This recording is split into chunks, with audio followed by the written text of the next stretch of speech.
안녕하세요. 통일담당 조수빈입니다. 통일연구원의 최재형 박사님과 함께 2025년 북한 경제 이야기 이어보도록 하겠습니다. 심하윤 씨도 함께합니다. 어서 오세요. 네. 지난주에 우리가 북한의 여러 가지 경제 정책들을 짚어봤어요. 그러니까 농촌의 여건을 신경 쓰겠다.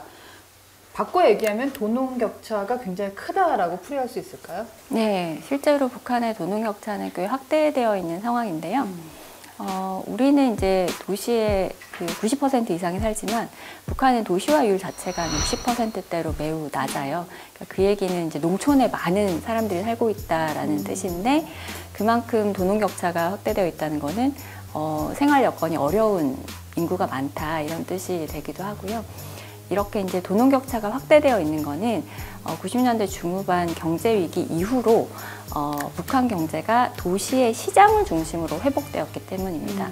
그래서 도시의 주민들은 특히 대외무역과 연관된 시장과 관련된 어떤 경제 활동을 하면서 소득을 증가시킬 기회가 많았는데 농촌 주민들 같은 경우는 이제 수매를 하고 나면 협동농장의 분배분만으로 이제 생계를 근근히 이어가는 정도로 알고 있어요. 그래서 실제로 도농 격차가 크게 확대되어 있고 지방공업이 붕괴되면서 소비재를 공급받을 기회나 또는 과거에 이제 국가가 공급하던 서비스를 제공받을 기회가 거의 없기 때문에 이런 것들이 이제 도농 격차를 확대시키는 요인으로 작용하고 있습니다. 말씀만 얼핏 들었을 때는 2025년인데도 농촌에 있는 사람들이 마치 봉건시대 소작농 같은 삶을 살고 있다 이렇게 들리거든요. 그 정도로 네. 차이가 큰가요?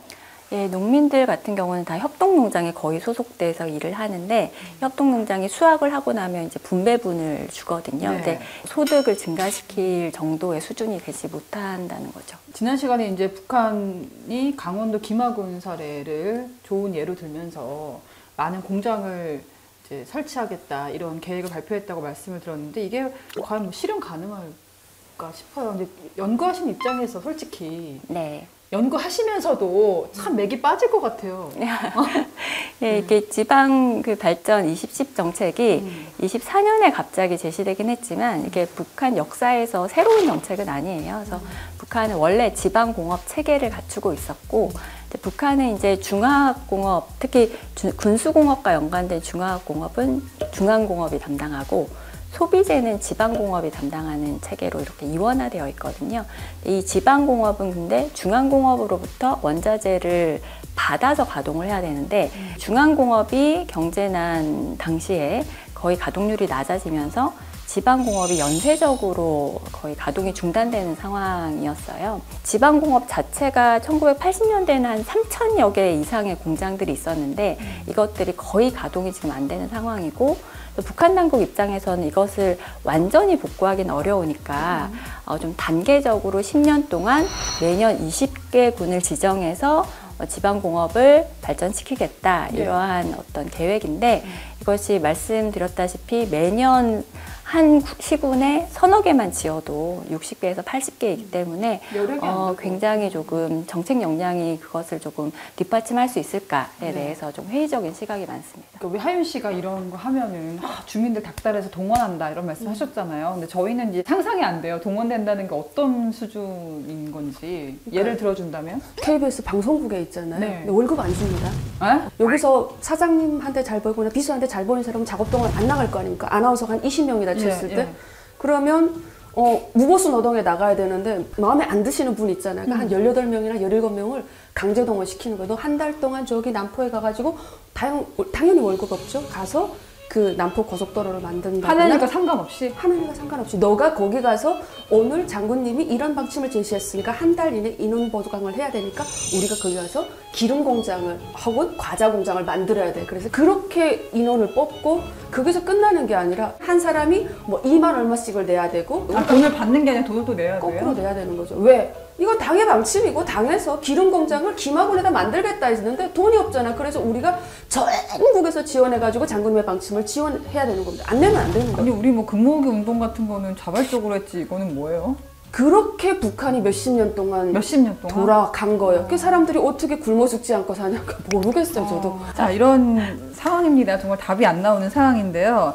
지금 이렇게 별로 주민들 반응이 안 좋을 수밖에 없는데도 다 꿋꿋하게 북한에서 경제정책을 매번 발표를 하고 성과가 있다라고 주장을 합니다. 특히 지난해 경제 분야에 성과가 있었다. 아까 말씀하신 것처럼 이제 최악에서 좀 좋아진 것도 있지만 우러 전쟁에 북한군을 파병하지 않았습니까? 그러면서 러시아의 어떤 지원을 받으면서 좀 안정을 찾았다. 이런 분석도 있는데 어떻습니까? 네, 북한 경제 여건은 이제 대외 경제 관계, 대외 무역하고 높은 상관관계를 가지는데 23년부터 무역 자체가 확대됐고 작년 같은 경우는 러시아와의 이제 협력이 확대되면서 북한 경제에 좀 긍정적인 영향을 미친 것 같아요. 특히 이제 러시아 같은 경우는 북한이 매우 필요로 하는 정제유나 곡물을 아주 풍부하게 밀가루도 들어오고 그렇죠. 예, 가지고 있는 국가이기 때문에 북한 경제의 생존에는 상당히 도움이 된다라고 볼 수가 있습니다. 그런데 이제 북러 무역 자체가 교역 규모가 북중 무역의 한 10% 수준에 불과해요. 중국과 북한 간 어떤 형성된 공급망을 러시아와의 어떤 협력이 대체하기는 조금 어려운 상황이고 북한 경제에 도움이 안 된다고는 할 수는 없지만 네네. 북한 경제의 성장을 촉진하는 데는 조금 한계가 있지 않나 이렇게 생각이 돼요. 그 얘기도 있더라고요. 북한군 파병돼서 그 대가로 얻는 것도 있고 만약에 이제 파병된 군인이 사망할 경우에 러시아에서 제공하는 보험금이 상당하다. 이게 하나의 외화벌이로서 이제 숨통을 틔워줄 거라는 분석이 참 비정한 얘기입니다만 그거는 일리가 있는 얘기인가요? 사실 뭐 어느 정도의 경화가 러시아로부터 북한에 흘러 들어가고 있는지는 조금 확인은 조금 어려운 상황이고요. 지금 조금 확인되는 거는 군사 협력을 통해서 일부 이제 군수 공장이 좀 가동되고 있을 것이다, 활성화되고 있을 것이다 이렇게 추정을 하고 있는 부분이고 러시아에 북한이 협력을 한 대가로 말씀하신 것처럼 밀가루나 정제유나 이런 것들의 도입이 조금 증가하고 있다 이런 정도는 확인이 되고 있습니다. 자, 2025년 현재 북한 주민들의 경제 상황 좀 더 객관적으로 진단을 해주신다면요. 지금 먹고 살만 합니까? 굶진 않습니까? 사실 북한은 아주 오랫동안 식량 부족 국가였고 식량 자체가 수요량에 비해서 그 공급량 자체가 매우 부족한 상황입니다. 그래서 충분하게 공급받지 못하는 주민들이 많을 걸로 보이고요. 그리고 전반적으로 제재가 지금 10년째 접어들고 있으면서 소득 수준이 계속 하락하고 있는 상태이고 시장의 물가와 환율이 조금 상승하면서 더 북한 주민의 이런 실질 소득을 좀 축소하고 있거든요.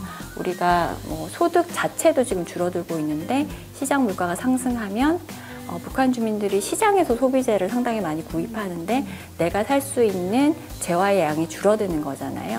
그리고 이제 23년 하반기부터는 이제 시장 환율도 급등하면서 물가에도 영향을 미치고 있거든요. 그래서 전반적으로 국경 봉쇄 당시보다 좀 개선되긴 했지만 북한 주민들의 어떤 생활 여건은 조금 양호하지 않은 상태다 이렇게 볼 수 있을 것 같습니다. 평양 같은 큰 도시도 그렇습니까? 전반적으로 이제 국내 총생산이 국가 전체적으로 10% 이상 줄었기 때문에 네. 전반적으로 소득 수준은 하락하고 있다고 봐야 될 것 같습니다. 그럼 지금 이제 어쨌든 우러 전쟁으로 어느 정도의 지원이 좀 들어가고 있는 거고 지금 뭐 미국 같은 경우도 정권이 바뀌었잖아요. 여러 가지로 봤을 때 북한의 앞으로의 경제 상황은 어떨 거라고 예측을 하세요?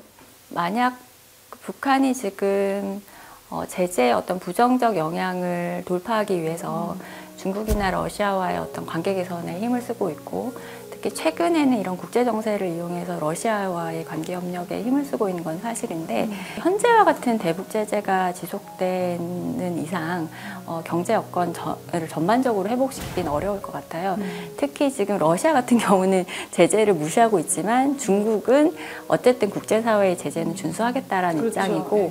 북한 무역의 한 90% 정도가 중국과의 무역이기 때문에 제재가 완화되지 않는 이상 북한 경제가 김정은 위원장이 집권 초기 얘기했던 어떤 경제 강국 건설의 꿈 이런 것들을 달성하기는 어려울 걸로 보여요. 이제 제 생각에는 북한 주민들이 김정은 집권 초기에 중국과의 무역이 아주 이렇게 확대되면서 소득이 막 이렇게 향상되고 이랬던 그 시기를 기억하고 있을 것 같아요. 그때 몇 년도죠? 그때? 2012년부터 한 2016년까지 네. 북한 경제가 상대적으로 좋았거든요. 그래서 그 시기를 기억하고 있는 주민들은 지금 굉장히 상대적인 박탈감이 심할 거고 북한 당국의 입장에서 이것이 상당히 정치적 부담이 아닐까라는 생각이 들어요. 그래서 제 생각에는 경제만큼 북한 체제의 취약적인 부분이 없거든요. 그래서 북한 당국도 잘 알고 있을 거라고 생각해요. 대외 경제 관계를 특히 미국과의 관계 개선을 통해서 제재를 완화하지 않는 이상 경제 강국을 실현하기는 어렵다 이렇게 잘 알고 있을 거라고 생각을 하고 그러한 측면에서는 좀 미국과의 관계 개선을 위해서 노력할 여지가 있지 않나. 굉장히 복잡하잖아요. 뭐 미북 관계가 있고 미중 관계가 있고 뭐 북러 관계가 있고 미러 관계가 있고 굉장히 복잡한데 우리 입장에서는 어떤 대목에 좀 주의를 기울이면 좋을까요? 북미 관계가 어떻게 개선되느냐에 따라서 우리 정부가 여러 가지 대북 정책을 준비해야 한다라고 생각합니다. 특히 경제 협력과 관련해서도 우리가 굉장히 다양한 선택지를 가지고 있어야 한다고 저는 생각을 하고 있는데요. 무엇보다 북한이 이제 남한과는 통일하지 않겠다. 네. 우리는 교전 상태에 있는 적대적 두 국가 관계다라고 선언을 했지 그렇죠. 않습니까? 이것에 따라서 우리가 어떻게 대응해야 할 것인지 그리고 북미 관계가 어떻게 변화하느냐에 따라서 우리가 어떤 대북 정책을 제안할 것인지를 잘 검토한 것을 토대로 좀 준비를 해야 하지 않을까 좀 생각하고 있습니다. 또 이런 박사님들도 싱크탱크 역할을 하셔가지고 좋은 대안들이 나올 것 같습니다. 하윤 씨는 이제 저희가 2회에 걸쳐서 북한 경제 상황 짚어봤잖아요. 화도 나고 안타깝기도 할 것 같아요.